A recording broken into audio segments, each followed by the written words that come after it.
92페이지입니다. 중개계약과 전속중개계약인데 중개계약의 의 및 종류 21회 때 출제되고 거의 출제되지 않았죠. 종류는. 자, 그래서 일단 중개계약이 뭔지 거래계약이 뭔지는 알아야 됩니다. 보통 일반인들은 중개계약하고 거래계약을 혼동하는 분들도 계시더라고요. 그래서 중개계약이라는 건 뭐냐면 우리 집 팔아주세요, 팔아드리겠습니다, 사주세요, 사드리겠습니다 이렇게 맺는 계약을 중개계약 또는 중개의뢰 계약이라고 합니다.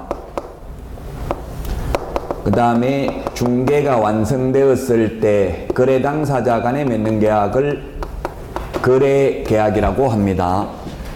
근데 일반적으로 우리 중개계약은 주로 구두로 말로 하죠. 문서로 안 적고 보통 현업에서는 보면 우리 집 좀 팔아주세요 전화로 할 수도 있고 아니면 가서 말하면 잠깐만요 이렇게 해가지고 은행에서 또는 법무사들이 주는 그 업무 노트 있어요. 매물장, 접수장 거기에다가 이름 적고 전화번호 적고 손님 있으면 연락드리겠습니다. 얼마 받고 싶습니까? 이렇게 하고 거의 30초 안에 끝내요. 현실은.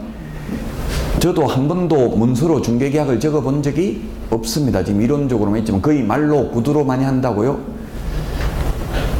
자, 이게 중개계약인데 중개계약의 종류가 우리 책에 거의 시험에는 나오지 않는데 중개계약의 종류가 일반 중개계약 간략하게만 보겠습니다. 시험에 거의 안 나오니까 일반 중개계약이 있고 그 다음에 독점이 있고 전속 중개가 있고 그 다음에 공동 중개 그리고 단독 중개 공동 반대가 단독 그 다음에 순가 중개 순가 그 다음에 정가 정률 이런 것들이 있습니다. 시험에 잘 안 나오는 이유가 우리 공인중개사법에 명문 규정이 있는 것은 일반 중개계약하고 전속 두 가지밖에 없습니다. 나머지는 규정이 없기 때문에 논란의 여지가 있다는 이야기입니다. 명문 규정이 없으므로. 일반 중개계약이라는 것은 뭐냐면 일반적으로 우리나라에서 이루어지고 있다 해서 일반 중개계약 또는 보통 중개계약이라고도 하는데 의뢰인이 여러 개업공개사에게 경쟁적으로 중개를 의뢰하여 이 중에서 가장 먼저 거래계약을 성사시키는 개업공인중개사에게만 중개보수를 받는 게 일반 중개계약입니다. 이렇게 하다 보니까 이제 여러분들도 현업에 나가면 가장 스트레스 받는 게 개업공인중개사 간의 직업윤리가 굉장히 의식이 부족합니다. 그래서 남의 물건 빼돌려가지고 해버리고 이렇게 하면 엄청나게 스트레스를 받죠. 그럴 수밖에 없는 게 가장 먼저 계약 성사시킨 사람만 중개보수를 받으니까 어떻게든지 빨리 계약을 성사시키려고 거짓말하고 이런 게 굉장히 많아요. 제가 하는 그 개업공개에서 저한테 수업 들었는데 지금 15년째 잘하고 있어. 평균 2천만 이상 벌어요. 한 달에. 두 명이 공동중개하는데 거의 4천만 원 정도 벌어요. 그분은 둘이서 하루 종일 계속 일하더라고요. 그럼 이때까지 계약이 있으니까 2년 되기 6개월 전부터 작업하는 거예요. 주인한테 전화해가지고 전세도 올려야 되는데 세입자 있으면 올리기 힘든데 바꿔야 된다 이런 식으로 하고 또 세입자한테는 주인이 이제 바꾼다고 하던데 미리 준비해야 될 텐데 이러면서 나한테 이야기하면 뭐 좋은 거 구해줄 건데 이런 식으로 자꾸 이간질 시키고 이런 거 작업하더라고요. 예, 그래서 저는 그런 게 적성이 안 맞아가지고 많이 망했어요. 저는 돈 많이 못 벌고. 근데 어쨌든 현실은 그렇게 많이 한다는 이야기입니다. 그래서 미국에서는 미국 공인중개사협회에서는 독점 중개를 하고 있습니다. 미국 뭐 영국, 호주, 뉴질랜드, 캐나다 이런 영방 국가들 다 이 독점 중개를 하더라고요.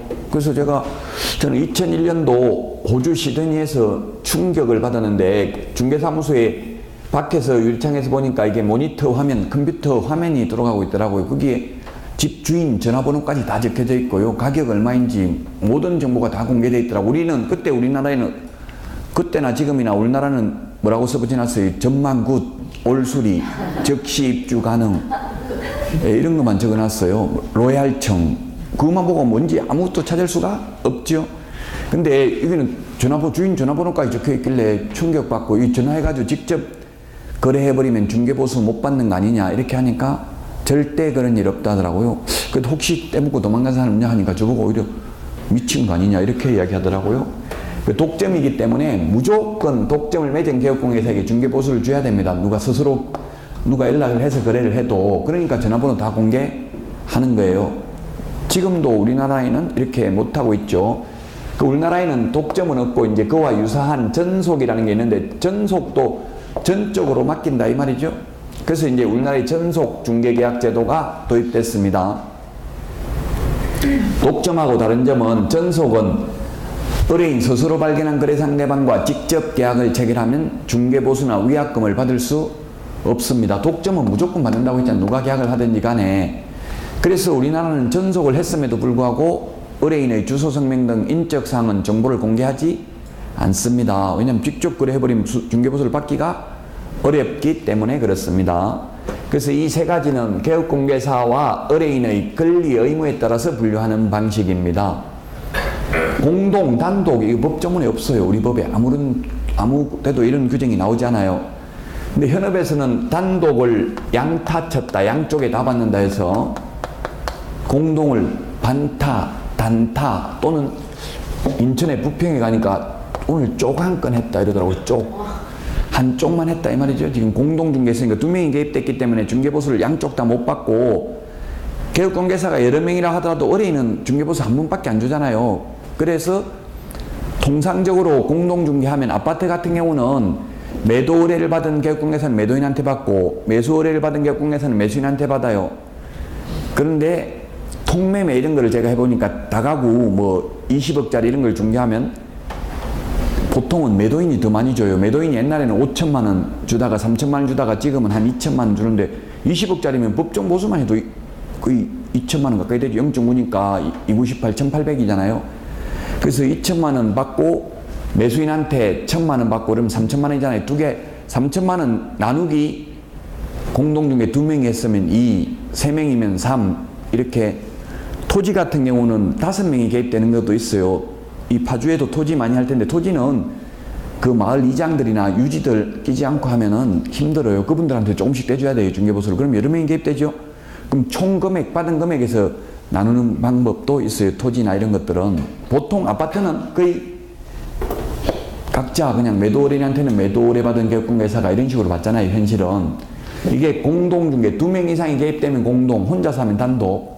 그래서 만약에 시험에 돈 많이 벌려면 공동을 하는 게 바람직하다, 단독을 하는 게 바람직하다, 이렇게 시험에 나오면 답은 단독. 공동을 하는 게 바람직하다 이렇게 해야 돼요. 시험에 나오면.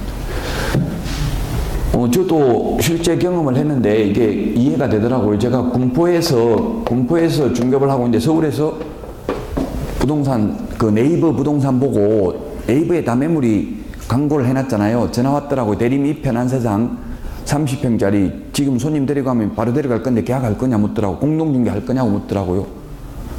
근데 그게 네이버에 저만 올라와 있는 게 아니고 다른 부동산에서도 똑같은 물건을 많이 올려놨어요. 한 2군데 3군데에서. 옆에 있는 다 내놨잖아요. 여기저기 팔아달라고. 그럼 제가 안 한다고 하면 다른 중개업소 연락하면 한다 하겠어요? 안 한다 하겠어요?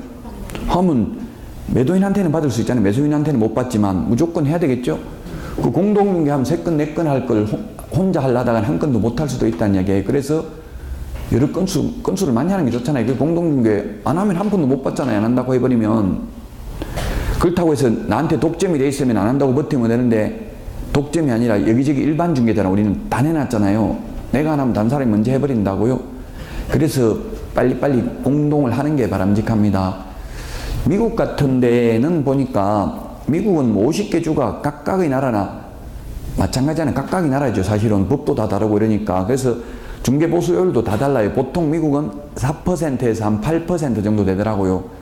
그래도 미국은 관행이 매도인한테만 받더라고요. 매수인한테는 안 받더라고요. 매도인한테 받아가지고 반반 나누고, 또 권원보험료 이런 거 에스크로우 제도가 활성화되어 있기 때문에 보험 들고 위험보험료를 또 들어야 되니까 실제로는 뭐 우리나라의 한 2배 정도?